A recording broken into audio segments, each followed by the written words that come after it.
ঈদের সিনেমা মানেই নায়ক নায়িকার রঙিন আলো, কিন্তু এবারের ঈদে পার্শ্ব চরিত্রের শিল্পীরা পর্দায় ছড়িয়েছেন এক অনন্য জাদু। বাংলা সিনেমায় পার্শ্ব চরিত্ররা প্রায় থেকেছে ছায়ার আড়ালে, কিন্তু 2025 সালের ঈদে বরবাদ, দাগি, জঙ্গলি আর চক্কর 302 এর পার্শ্ব চরিত্ররা গল্পের হৃদয় জয় করেছেন। চলুন জেনে আসা যাক ঈদের সিনেমায় পার্শ্ব চরিত্ররা কিভাবে নিজেদের অভিনয়ের মুনশিয়ানা দেখিয়েছে। শহীদুজ্জামান সেলিম বাংলা সিনেমার এক কালোজয়ী নক্ষত্র, যার অভিনয়ে সবসময় গভীরতার সুর বাজে। এবারের ঈদে তিনি বরবাদ, দাগি আর জঙ্গলিতে 3টি ভিন্ন রূপে এসেছেন। বরবাদে তিনি এক আইনজীবী, যার ছোট্ট ভূমিকা কিন্তু দৃঢ় কণ্ঠ দর্শকের মনে গেঁথে যায়। জঙ্গলিতেও তিনি আইনজীবী, কিন্তু হঠাৎ খলনায়কের রূপে তার বদল বিভ্রান্তিকর। তার চোখের তীক্ষ্ণতা গল্পে এক অদ্ভুত মোচড় এনেছে। যদিও চরিত্রের যুক্তি স্পষ্ট নয়, তবে দাগিতে সেলিম সত্যিকারের আগুন জ্বেলেছেন। ভারতীয় চোরা কারবারির ভূমিকায় তার হিন্দি বাংলা মেশানো সংলাপ আর ক্রূর হাসি দর্শকের হৃদয়ে ভয়ের ছায়া ফেলেছে। রাশেদ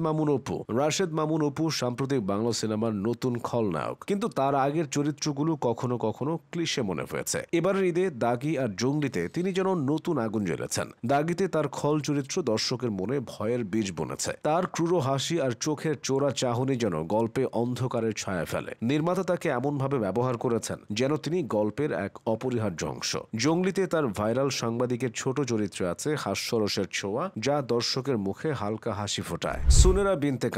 দাগিতে সুনেরা বিনতে কামাল এসেছেন লিখন চরিত্রে, যেন এক নীরব কবিতা, যার প্রতিটি শব্দ চোখের ভাষায় লেখা। কথা বলতে না পারা এই তরুণীর ভূমিকায় তিনি অভিনয়ের নতুন উচ্চতা ছুঁয়েছেন। তার অভিব্যক্তি, বিশেষ করে চোখের গভীরতা, গল্পে এমন এক ঝড় তুলেছে যা দর্শকের হৃদয়ে গেঁথে গেছে। কোনো সংলাপ ছাড়াই তিনি অসহায়ত্ব, ভালোবাসা আর শক্তির গল্প বলেছেন। অন্তর্জালের গ্ল্যামারাস রূপ থেকে দাগের লিখনে তার এই রূপান্তর যেন এক পাখির নতুন ডানা মেলা। জাতীয় পুরস্কারপ্রাপ্ত এই শিল্পী প্রমাণ করেছেন তার অভিনয়ে আছে সীমাহীন সম্ভাবনা। রাজীব সালেহীন বন্ধুত্বের জীবন্ত ছবি। দাগিতে রাজীব সালেহীন এসেছেন বাবু চরিত্রে, যেন বন্ধুত্বের এক জীবন্ত ছবি। আফরান নিশোর বন্ধু হিসেবে তার অভিনয়ে আছে মফস্বল শহরের তরুণের সরলতা আর আন্তরিকতা। বাবু যেন সেই বন্ধু যে ভালো মন্দ সব সময় পাশে থাকে, হাসি আর সমর্থন নিয়ে। রাজীবের সংলাপে স্বাভাবিকতা, চোখে বন্ধুত্বের উষ্ণতা, সবই গল্পে একটা হৃদয়স্পর্শী সুর যোগ করেছে। তার কাস্টিং ছিল নিখুঁত, যেন বাস্তব জীবন থেকে তুলে আনা। কখনো হাস্যরসে,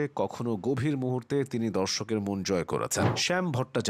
বরবাদের শ্যাম ভট্টাচার্য জিল্লু চরিত্রে এসেছেন, যেন এক মশলাদার ঝলক, যা পর্দায় হাসির ফুলঝুরি ছড়িয়েছে। শাকিব খানের ব্যক্তিগত সহকারী হিসেবে তার অভিনয়ে আছে কমিক টাইমিং আর গল্পের সঙ্গে অপরিহার্য রসায়ন।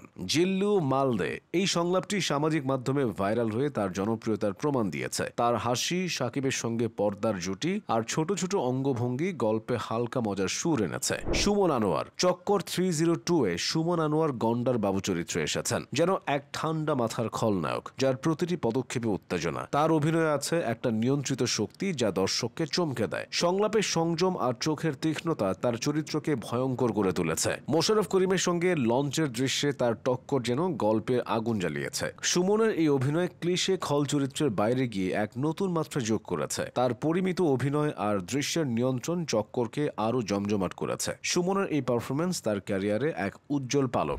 নৈরিতা হাসিন রৌদ্রময়ী। জঙ্গলিতে নৈরিতা হাসিন রৌদ্রময়ী পাখি চরিত্রে এসেছেন। বাবা মেয়ের গল্পে সিয়ামের সঙ্গে তার অভিনয়ে আছে অবিশ্বাস্য সাবলীলতা। রাস্তায় খাবার কুড়ানো, প্রত্যাখ্যাত হয়ে ফিরে আসার দৃশ্যগুলো তার অভিব্যক্তিতে জীবন্ত হয়ে উঠেছে। শেষ দৃশ্যে তার জন্য দর্শকের চোখে পানি থামেনি। নৈরিতার ছোট্ট চোখে লুকানো বেদনা আর হাসি গল্পে এক হৃদয়স্পর্শী সুর যোগ করেছে।